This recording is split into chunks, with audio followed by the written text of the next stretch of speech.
We've got the latest information on Philip Mertens, the Kiwi pilot who's been held hostage in Indonesia's Papua province for 6 months. For that and everything else worth talking about, find and follow Newsable wherever you listen to podcasts.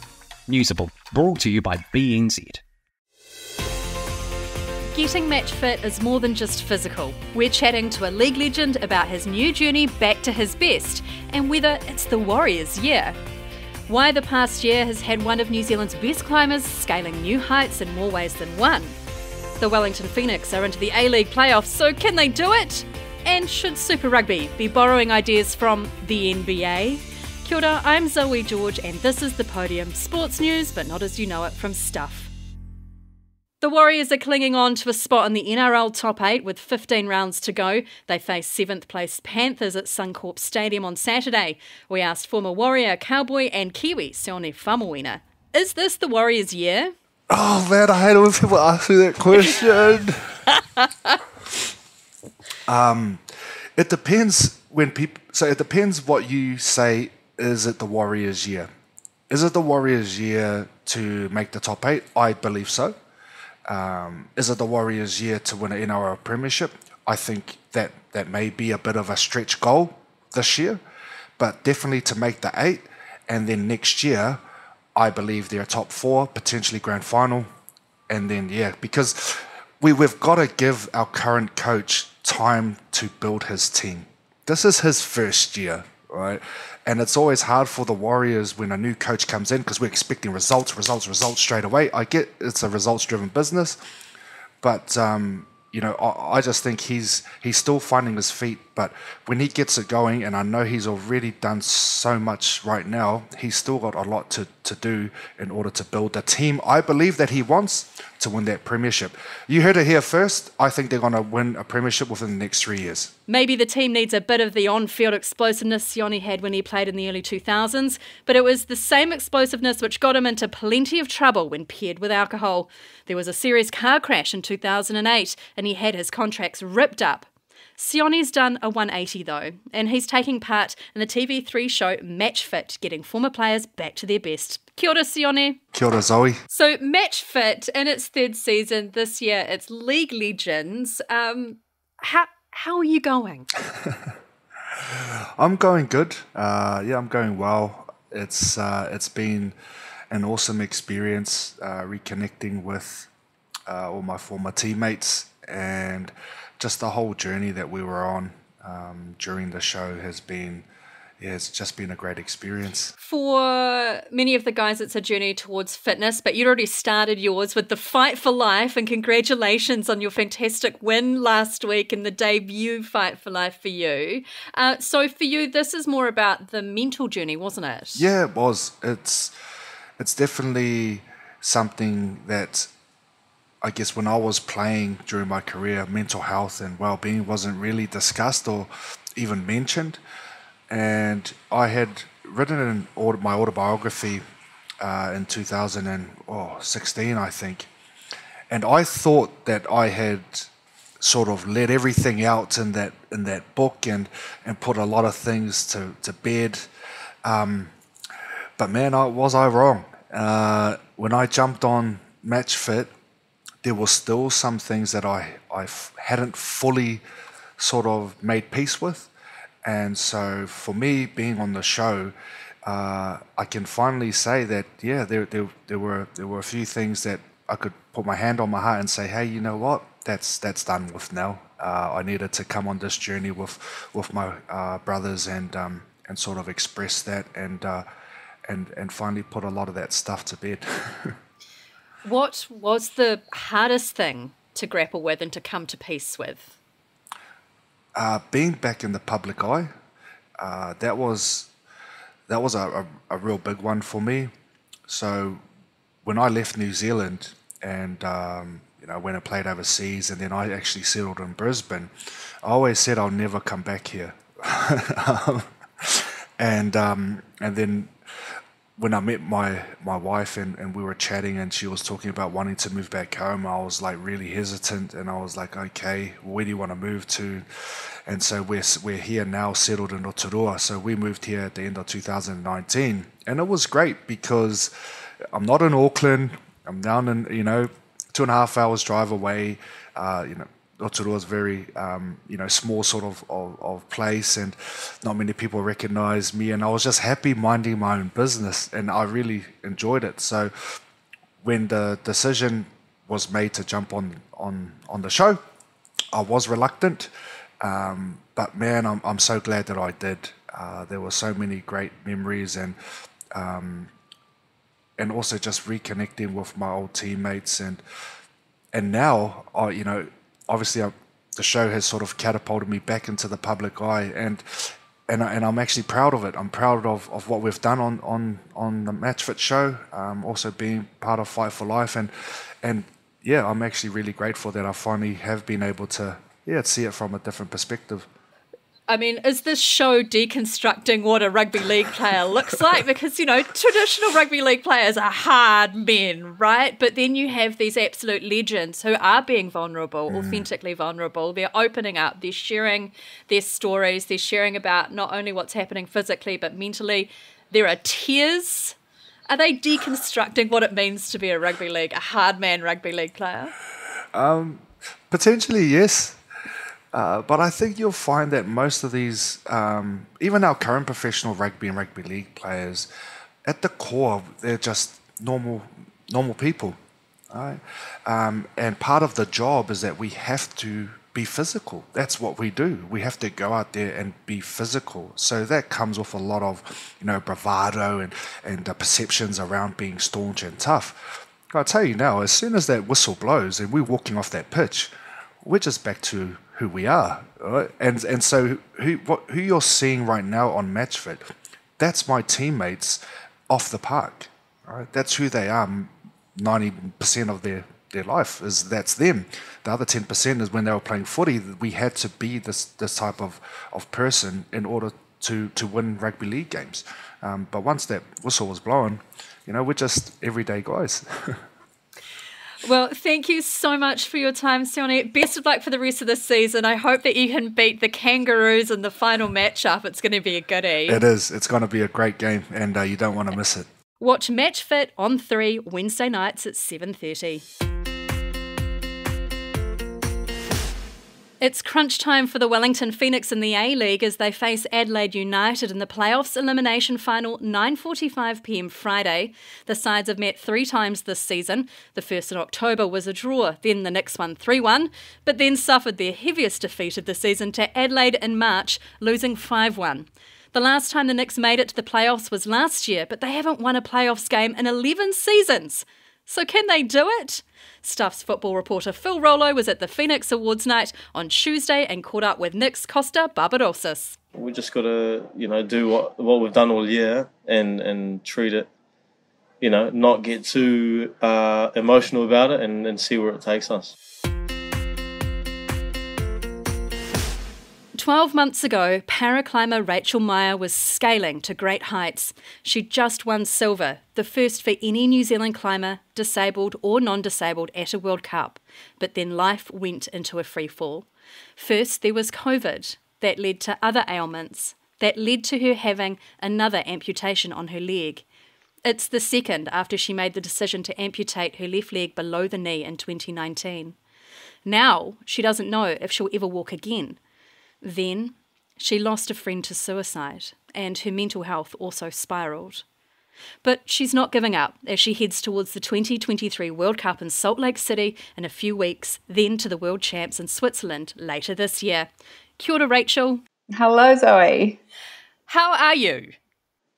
Oh, look, I think I'm about 2 seconds away from a happy dance and a panic attack at the same time right now. We're down to 3 days until I fly out, so there's a lot. Yeah, it's been a rather harrowing 12 months for you. Why did you have to amputate more of your leg? Well, it wasn't for fun or to collect more body parts for the wardrobe, although I did keep it. I ran into trouble after having COVID. I lost some weight, and that ended up meaning that my prosthetic did not fit very well. I began to walk on quite a bony edge, and that developed some pressure sores, which then became infected. And from there, everything just was incredibly problematic for getting a prosthetic to fit. And I was going to be unable to ever walk again unless we revised that surgery and removed some more leg and just tried to build it up with a bit of muscle and fat, which I don't have a lot of the latter. Will you ever be able to walk again? I certainly hope so, and I believe that the team looking after me at the Artificial Limb Centre are hopeful as well, but it is going to take an extraordinary amount of work. It may need more surgery, and I'm having, that mental battle every day, or that anxiety of wondering whether it will happen. It's really hard to keep hoping. Well, hopefully there'll be some sun shining down on you in Salt Lake City in just a few weeks' time. But you are almost doing this by yourself. You've had to self-fund this trip. Mm-hmm. Climbing is not a funded sport in New Zealand. No. So not only have you got your physical and your mental journeys, you're also having to deal with the financial journeys of all of this too. Yes, I will be invoiced for every competition I participate in. I think it's about 120 euros. There is no funding for my training, for my travel, for any of the costs of being an athlete. That's all self-driven. And that's another mental battle on top of trying to parent and be engaged with the kids and get all the joy out of that and perform at an elite level. So I'm pretty stressed right now. Oh gosh, well I hope you're able to have some self-care time between now and the competition. Last year you got silver. Yes. Saying that, out of all of the things that you've been through in the last 12 months, even being there is a win. Yes. Yeah, showing up and remembering that this is my purpose, this is what I live and breathe for, and so I'm going to thoroughly enjoy that and be in the moment, and I've earned it, so I deserve to be happy. You do deserve to be happy, and hopefully there'll be more happiness in the future as discussions continue about including climbing in the Olympic Games.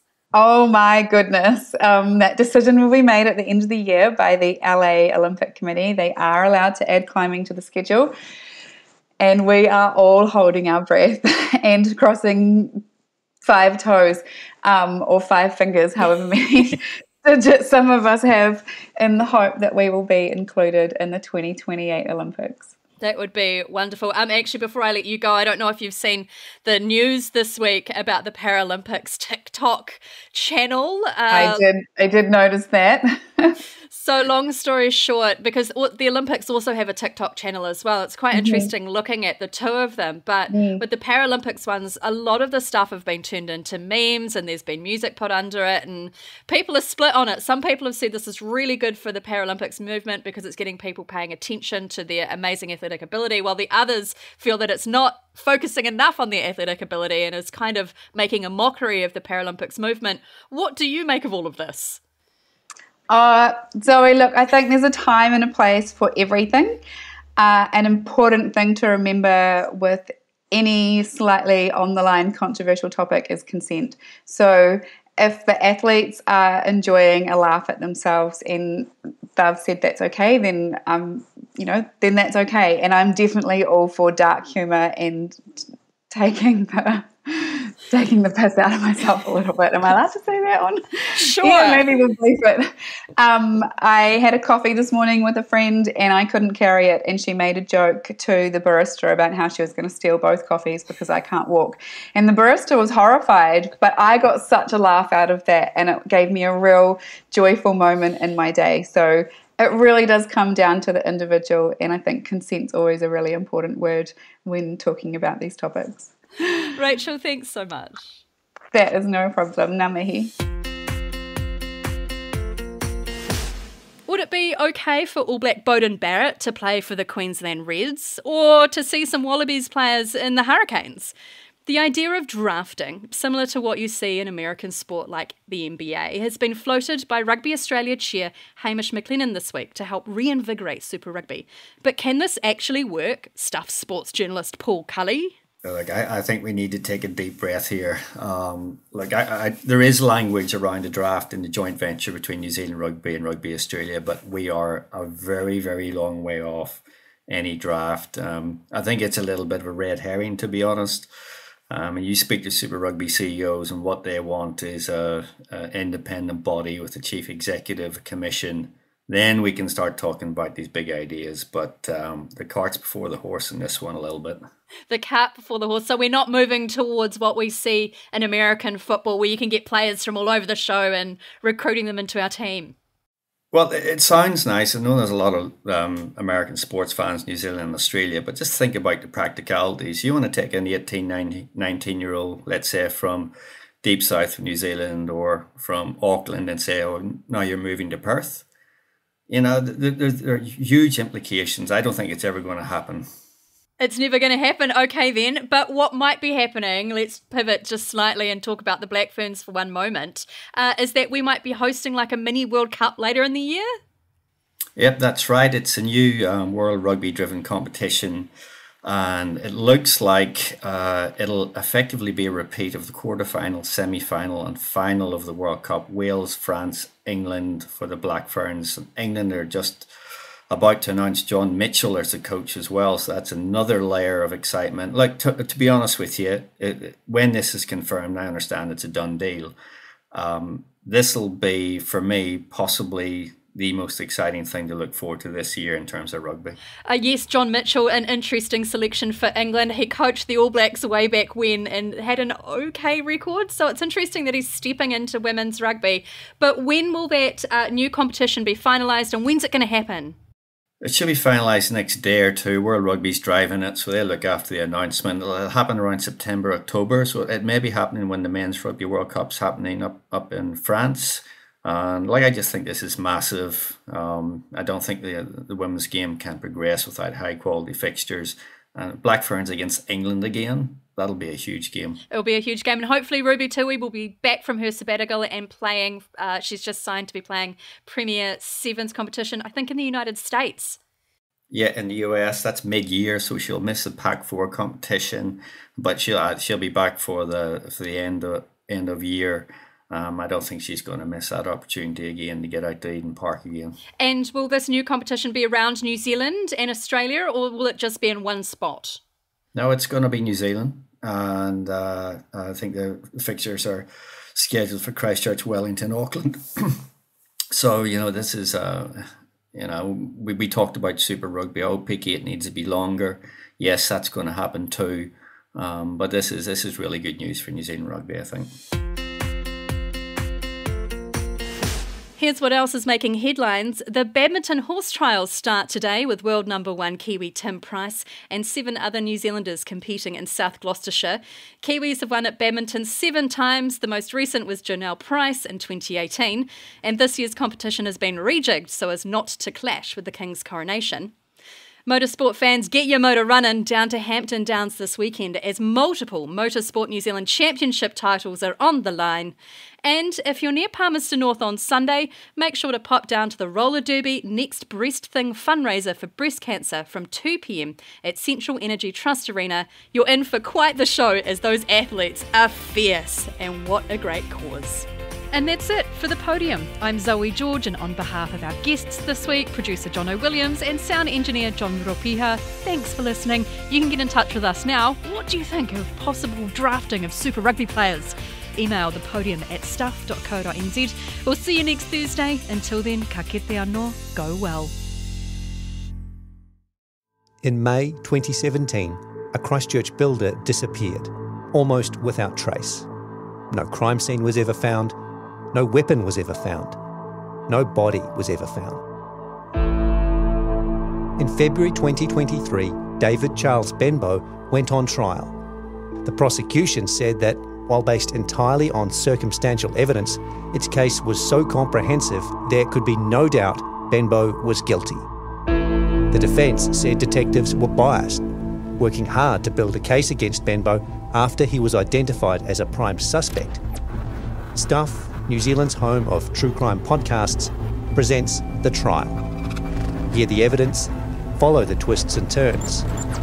Wait for the verdict.